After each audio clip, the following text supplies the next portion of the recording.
আসসালামু আলাইকুম। কথা নাহিয়ান স্বাগত জানাচ্ছেন টিভির দেশের খবরে। গত কদিনে দেশজুড়ে ঘটে যাওয়া সহিংসতায় যেসব খুন খারাপের ঘটনা ঘটেছে তার সবই বিএনপি, জামাত ও শিবির করেছে বলে অভিযোগ করেছেন প্রধানমন্ত্রী শেখ হাসিনা। বিকেলে প্রধানমন্ত্রী তেজগাঁও কার্যালয়ে দেশের শীর্ষ ব্যবসায়ীদের সাথে মত বিনিময়কালে তিনি এমন অভিযোগ করেন। ব্যবসায়ী নেতারা সরকারকে সব ধরনের সহযোগিতার আশ্বাস দেন। একই সাথে খুব দ্রুত তাদের কারখানা খুলে দেয়া এবং ইন্টারনেট চালু করার দাবি জানিয়েছেন।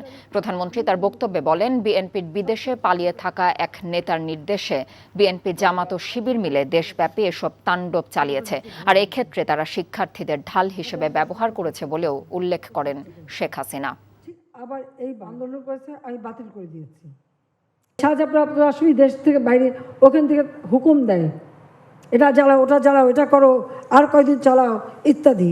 আর জামাত ইসলামী এবং বিএনপি, শিবির, আপনারা জানেন যে কটা ঘটনা, যতগুলি খুন খারাপি এই শিবির, বিএনপি, জামাত এরা একসাথে করেছে।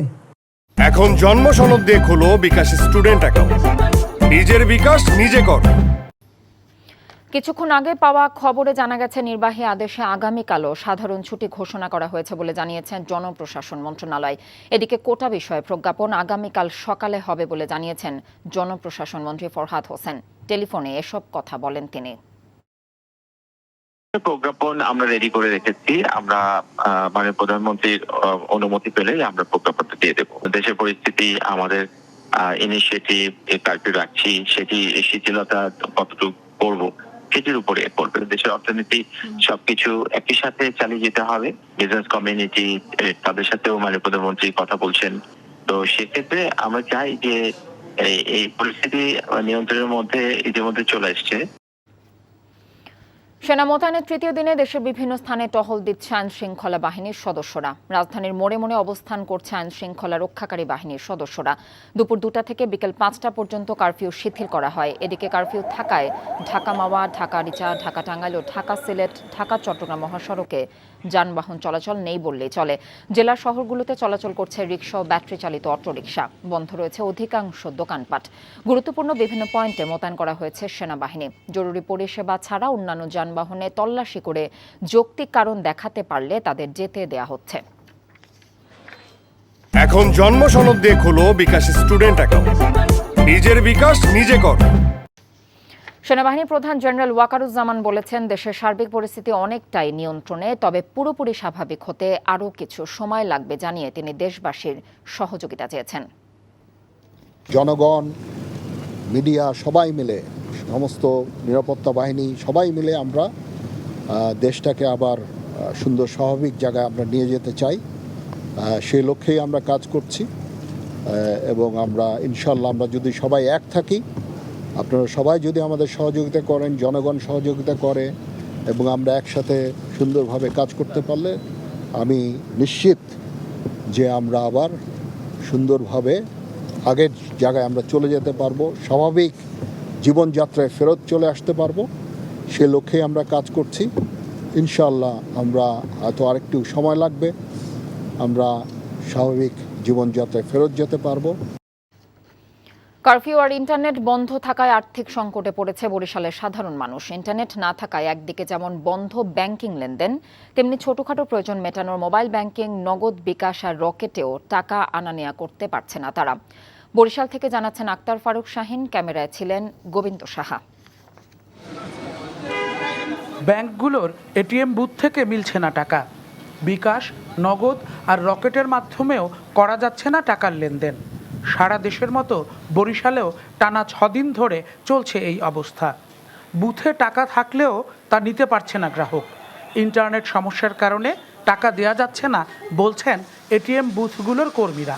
আমাদের এখানে গ্রাহক আসে টাকা নিতে, কিন্তু নেটের সমস্যা বিধায় টাকা দিতে পারতেছি না। নেটে প্রবলেম করে, টাকা ওঠে না, এই জন্য আমরা গ্রাহকদের টাকা দিতে পারতেছি না। ব্যাংক থেকেও নিষেধ আছে, নেটের কারণে লেনদেন করা সম্ভব না। এই জন্য আপনারা শাটার বন্ধ করিয়া ভিতরে থাকেন। একই অবস্থা আর্থিক লেনদেনের মোবাইল প্ল্যাটফর্ম বিকাশ, নগদ এবং রকেটের।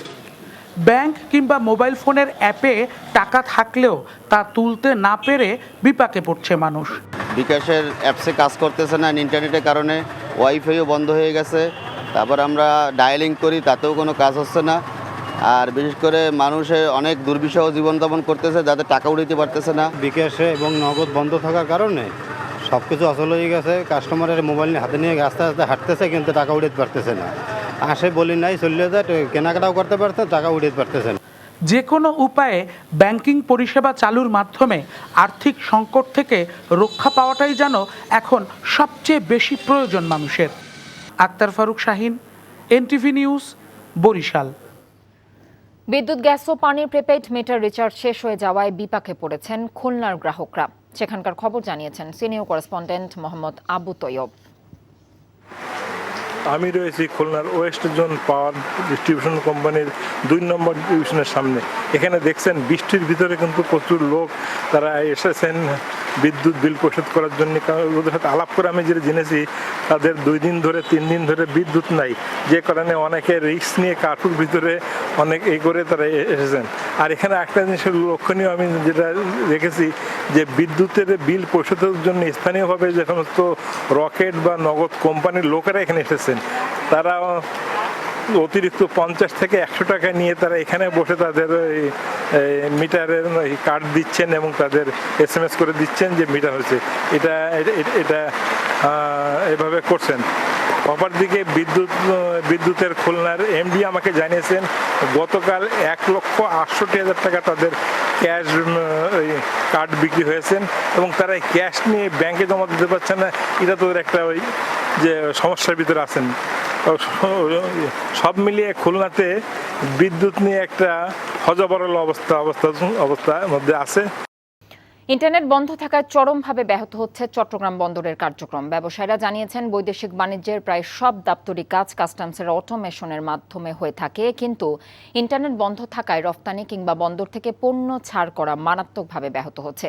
এদিকে কাস্টমস কর্তৃপক্ষ বলছে, জরুরি ক্ষেত্র সহ পচনশীল পণ্য ছাড়তে ম্যানুয়াল পদ্ধতিতে সীমিতভাবে কাজ চলছে। পুলিশের ওপর হামলা, অগ্নিসংযোগ ও নাশকতার মামলায় দেশের বিভিন্ন স্থানে অভিযান চালিয়ে বিএনপি জামাতের 3 শতাধিক নেতাকর্মীকে গ্রেফতার করেছে আইনশৃঙ্খলা বাহিনী। রংপুরে 19 জন এবং কুমিল্লায় 91 জনকে গ্রেফতার করেছে পুলিশ। নওগাঁয় বিস্ফোরক ও পুলিশের ওপর হামলা মামলায় জেলা বিএনপির সাবেক সভাপতি ও পৌর মেয়র নাজমুল হক সনি সহ 11 জন, খুলনায় নাশকতার অভিযোগে পুলিশের অভিযানে জেলা জামায়াতের নায়েবে আমির ও মহানগর যুবদলের সহ সভাপতি সহ 16 জন, সিলেট মহানগর পুলিশের 7 মামলায় 92 জন, সিরাজগঞ্জ উল্লাপাড়া ও শাহজাদপুরে বিএনপি জামায়াতের 7 জন এবং নাটোরে জেলা বিএনপির সদস্য সচিব রহিম নেমাজ সহ 16 জনকে গ্রেফতার করেছে পুলিশ। নারায়ণগঞ্জের বিভিন্ন এলাকা থেকে 116 জনকে গ্রেফতার করা হয়েছে। এছাড়াও কিশোরগঞ্জে পুলিশের ওপর হামলা মামলায় ও অগ্নিসংযোগের অভিযোগে বিএনপির 26 নেতাকর্মীর নাম উল্লেখ করে 5 থেকে 600 জনের বিরুদ্ধে মামলা দায়ের করেছে পুলিশ। এই ছিল দেশের খবরে। এই খবরের ভিডিও সহ আপডেট জানতে ভিজিট করুন এনটিভি অনলাইন www.ntvbt.com। এছাড়াও এনটিভির জনপ্রিয় সব অনুষ্ঠান ও খবরের আপডেট জানতে ভিজিট করুন আমাদের ইউটিউব এবং ভেরিফাইড ফেসবুক পেজ। 6টা ইভিনিং নিউজ দেখার আমন্ত্রণ রইল। এতক্ষণ সাথে থাকার জন্য ধন্যবাদ সবাইকে।